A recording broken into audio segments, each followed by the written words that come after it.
ನಮಸ್ಕಾರಮ್ಮ. ನಮಸ್ಕಾರ, ಕೂತ್ಕೊಳ್ಳಿ. ಧರ್ಮಾಧಿಕಾರಿಗಳಿದ್ದಾರಮ್ಮ ಮನೆಯಲ್ಲಿ? ಹಾ, ಇದ್ದಾರೆ. ವಿಶು, ಮತ್ತೆ ಟ್ರಸ್ಟ್ ಕೆಲಸ ಎಲ್ಲ ಹೇಗೆ ನಡೀತಾ ಇದೆ? ನಡೀತಾ ಏನಮ್ಮ? ಬಾಪ. ಓ, ನಮಸ್ಕಾರ. ನಮಸ್ಕಾರ. ನಿನ್ನ ಹತ್ರ ಏನೋ ಮಾತಾಡ್ಬೇಕಂತೆ, ಮಾತಾಡು. ಕೂತ್ಕೊಳ್ಳಿ.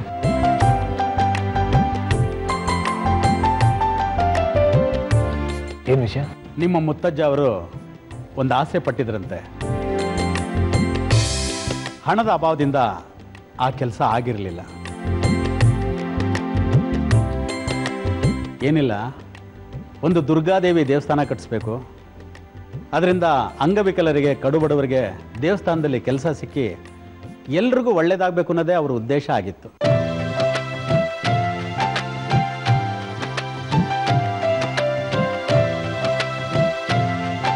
ಅದು ಅಲ್ಲದೆ ಆ ದುರ್ಗಾದೇವಿ ಮಹಾಶಕ್ತಿವಂತೆ.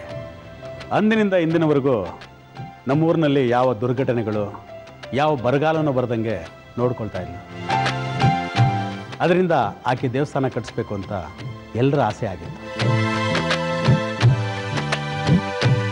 ಇತ್ತೀಚೆಗೆ ನಡೀತಾ ಇರೋ ಕಹಿ ಘಟನೆಗಳೆಲ್ಲ ನೋಡಿ ಗ್ರಾಮಸ್ಥರೆಲ್ಲ ಸಭೆ ಸೇರಿ ಆದಷ್ಟು ಬೇಗ ದೇವಸ್ಥಾನ ಕಟ್ಟಿಸ್ಬೇಕು ಅಂತ ತೀರ್ಮಾನಕ್ಕೆ ಬಂದಿದ್ದೀವಿ. ದೇವಸ್ಥಾನದ ಶಂಕುಸ್ಥಾಪನೆಗೆ ಸೂಕ್ತವಾದ ವ್ಯಕ್ತಿ ಅಂದರೆ ಅದು ಧರ್ಮಾಧಿಕಾರಿಗಳೊಬ್ಬರೇ. ಇಂಥ ಪವಿತ್ರವಾದ ಕಾರ್ಯವನ್ನು ನೆರವೇರಿಸಬೇಕು ಅಂದರೆ ಮನಸ್ಸಿನಲ್ಲಿ ಯಾವುದೇ ವಿಧವಾದ ಕಲ್ಮಶ, ಕಪಟ, ಮೋಸ, ವಂಚನೆ ಯಾವುದೂ ಇರಬಾರ್ದು. ಅಂಥ ವ್ಯಕ್ತಿ ಅಂದರೆ ತಾವೇ.